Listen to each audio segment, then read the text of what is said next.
semua, bertemu lagi di vlog aku bersama aku, Nima Clarissa.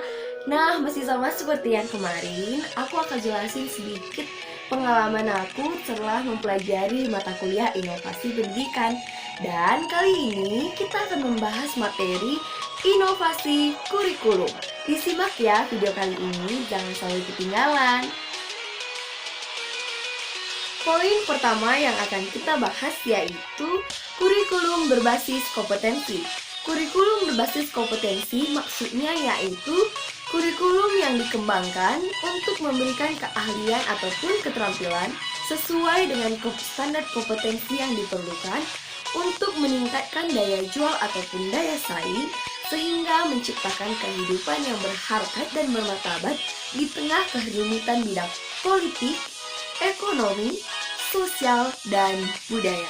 Adapun aspek-aspek untuk kompetensi menurut Gardner tahun 1998 yaitu yang pertama yaitu pengetahuan, kedua pemahaman, ketiga keterampilan, keempat nilai, kelima sikap, dan keenam minat.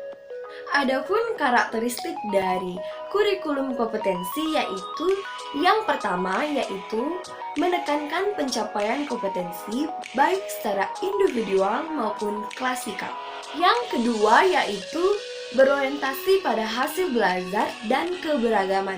Artinya yaitu diukur dengan hasil belajar. Yang ketiga yaitu penyampaian pembelajaran dilakukan dengan metode yang bervariasi, yaitu sesuai dengan keberagaman siswa. Yang keempat yaitu sumber belajar bukan hanya dari guru saja, tetapi dari sumber-sumber yang lain yang sesuai dengan unsur edukatif. Yang kelima yaitu penilaian menekankan kepada proses dan hasil belajar, di mana ini merupakan upaya untuk mencapai ataupun pencapaian penguasaan suatu kompetensi. Adapun asas-asas dalam kurikulum kompetensi yaitu yang pertama yaitu filosofis, kedua psikologis, ketiga sosiologis. Selanjutnya yaitu prinsip pengembangan kurikulum kompetensi. Pada hakikatnya menekankan bahwa rencana pengembangan kurikulum kompetensi harus berlandaskan kepada budaya lokal dan nasional. Selanjutnya yaitu bagian yang kedua yaitu kurikulum berbasis masyarakat. Kurikulum berbasis masyarakat maksudnya yaitu bahan dan objek kajiannya dilandaskan berdasarkan ketetapan dan kebijakan yang disesuaikan dengan lingkungan alam, sosial, ekonomi, dan budaya. Dan disesuaikan dengan pembangunan daerah yang diperlukan oleh siswa di daerah tersebut. Tujuan dari kurikulum berbasis masyarakat yaitu yang pertama yaitu adalah memperkenalkan siswa dengan lingkungannya. Yang kedua yaitu membekali kemampuan dan keterampilan siswa di kehidupan masyarakat. Yang ketiga yaitu membekali siswa agar mampu hidup mandiri.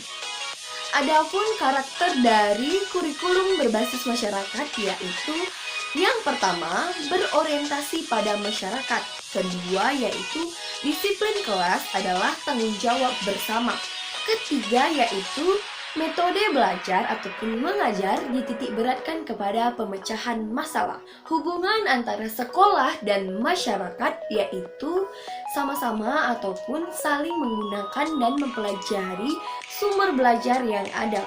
Yang kelima ataupun terakhir yaitu strategi pembelajaran meliputi karya wisata, manusia, survei masyarakat, kerja lapangan, dan lainnya lagi. Dan yang terakhir yaitu prinsip dari kurikulum berbasis masyarakat, yaitu adalah menekankan pada kondisi masyarakat yang ada di daerah tersebut. Materi selanjutnya yaitu materi yang terakhir ataupun materi yang ketiga dari inovasi kurikulum, yaitu kurikulum berdasarkan keterpaduan. Kurikulum berdasarkan keterpaduan dirancang dengan sistem keterpaduan dengan menyediakan batasan-batasan antara mata pelajaran dan menyajikan bahan pelajaran dengan bentuk per unit ataupun keseluruhan. Adapun ciri-ciri dari kurikulum keterpaduan yaitu yang pertama adalah berdasarkan filsafat pendidikan demokrasi Pancasila. Yang kedua yaitu berdasarkan psikologi belajar dari Gitlar dan Veltori. Ketiga yaitu berdasarkan landasan sosiologis dan sosiokultural. Yang keempat yaitu berdasarkan kebutuhan, minat, dan tingkat perkembangan. Yang kelima yaitu berdasarkan pertumbuhan peserta didik. Yang terakhir yaitu ditunjang oleh semua mata pelajaran dan bidang studi yang ada. Dan yang terakhir dari materi ini yaitu prinsip kurikulum keterpaduan, yaitu prinsipnya adalah berangkat dari rencana umum, dilaksanakan dengan bentuk pembelajaran berbasis unit. Nah, sekian dulu ya teman-teman penjelasan ataupun pengalaman aku mengenai materi inovasi pendidikan kali ini.